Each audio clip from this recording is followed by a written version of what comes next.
Hello and welcome to Cornish Walking Trails. Today we're in the Luxulyan Valley on the Treffry Aqueduct.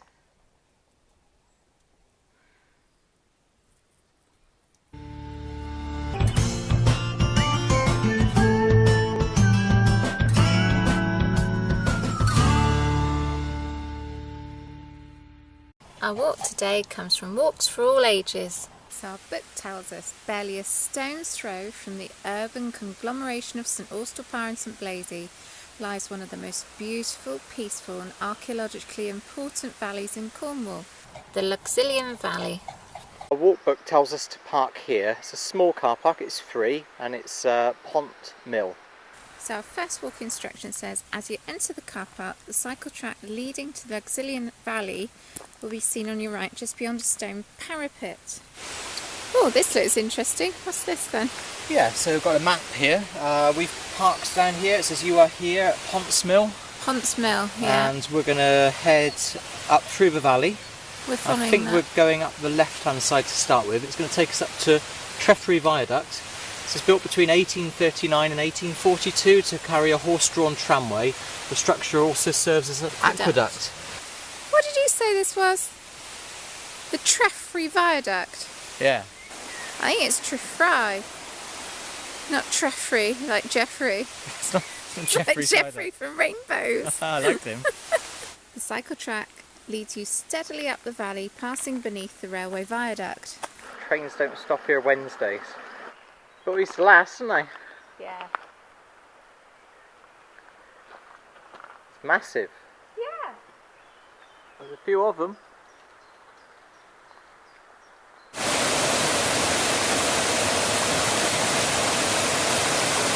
Absolutely gorgeous, walking out with the sound of that, well, it's quite a powerful little river really, tumbling over all the granite rocks. Delightful.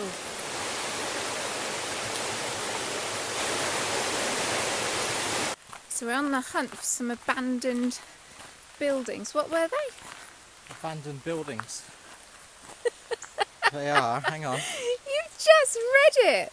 Brilliant book, it gives us all the information, it makes it so easy. This is past the ruined Trevani clay dry? Trevani. We'll go with Trevani. Trevani clay dry, in use until 1965. Okay, let's go and find it then. Alright.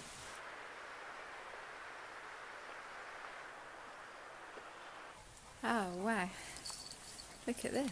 So I wonder how this worked then. We've got a long, just a room, and the chimney would imply there's some sort of heat here. So do you think they stored the clay in here and dried it out? It's dry, isn't it? Yeah, so they must have had a roof. Yeah. I love exploring old buildings like this. We've just come out of that big long room. Well, if you come in here, this is behind it, and look what you can see. There's furnaces or something. So do you reckon they would have had fires in? Furnaces by the looks of it, isn't it? Really? Are they that big? Well, yeah, I would have said so. Wow. So that's behind the walls, so the heat source was in the wall. I've sussed it, yeah, there's lots of air vents in there. So the chimney at the end would have been to draw the hot air from here all the way along the back wall, wouldn't it, and dry the clay out? Yeah, I think it's an excellent example of a 19th century pizza oven. I just knew you were going to say that.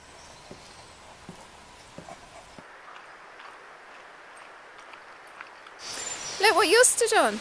Timbers. Yeah. They're old.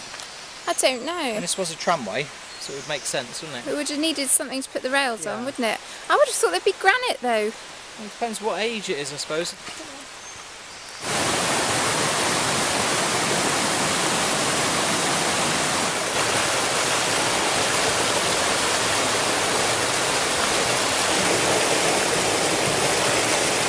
So we're going under the railway line yet again.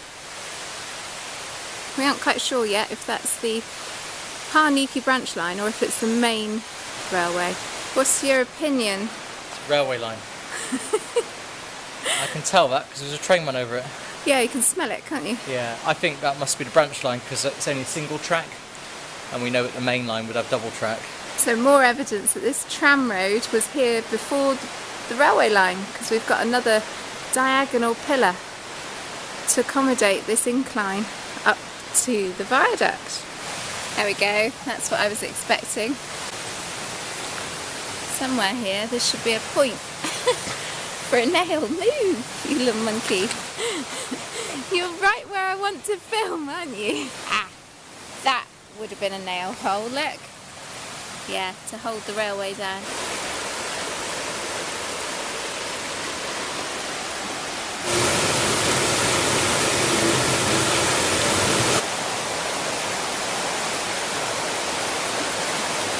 Just follow the path uphill as it turns right away from the river. A little further on you will pass one of the valley's huge boulders to your right. So here is an Andrew, and look at that lump of granite. And catch your first glimpse of the soaring arches of the Treffry Aqueduct. Ah, look at that! Come round a corner. Just see it through the trees. Look at that. Gosh, it's tall. Oh, wow.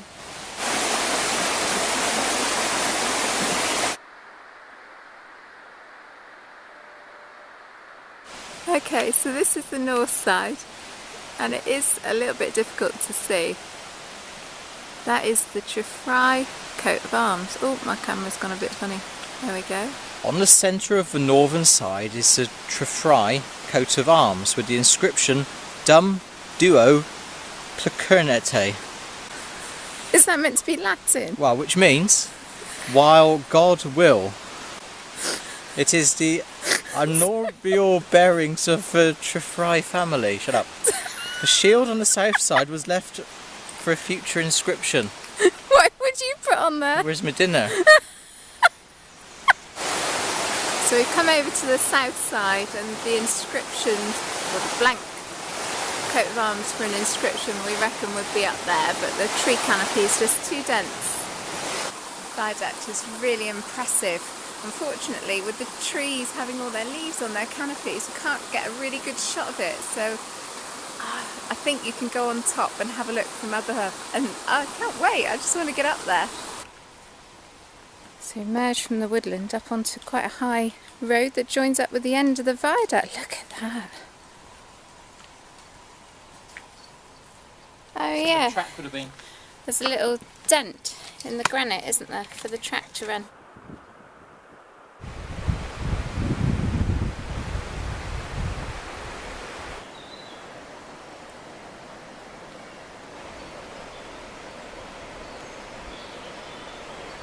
What have you got? I've got one of my great-granddad's really old books called The History of Cornwall. It's got all the details in here about the amounts of tin that each mine produced. It's amazing. So for example, it tells you here large fortunes have been made and lost in mining, and at the bottom of the paragraph it says, on the other hand, large sums have been spent on mines that have never returned a single farthing. And my great-granddad has put yes. Okay, so it tells us about the railway from Newquay to Parr, passing through the Luxulyan Valley. The valley is crossed by the Treffry Aqueduct, a beautiful granite structure 650 feet long and about 100 feet high, which was built by Mr. Joseph T. Treffry at a cost of £7,000 to carry his railway across the valley and also as an aqueduct. So it says now take the tramway away from the viaduct as it follows the higher leat for just over half a mile to the wheel pit. Look out for the boundary stone on the left of the path with a T for Treffry and a K for his neighbour Kendall on the other. Here Andrew, that looks like track. The track goes there. I think you should be a train, darling, to make it authentic. Oh, very good. Yeah. Oh my god, I don't think I could do that. Oh! The balancing Sarah. Don't look down, Sarah, don't look down, don't look down. Ah, fail. I think this latest video's been derailed. Yeah, they mostly are by you and your jokes. I'm unbalanced. So, point to it, tell me what it is. So this railway was constructed to be able to take the pasty harvest down to Parr and export it. Silly so-and-so. Sarah? Yeah? Did you bring my safety harness? So here we have a water wheel. The leat brought the water to there. When it was first built, it had a span of 30 feet to pull the wagons up the incline. It was then adapted so that it would drive all these cogs to grind the china ore down to porcelain. Oh, cute thing. Massive fireplace for such a tiny little room. Oh, it would have been cosy, wouldn't it? Yeah.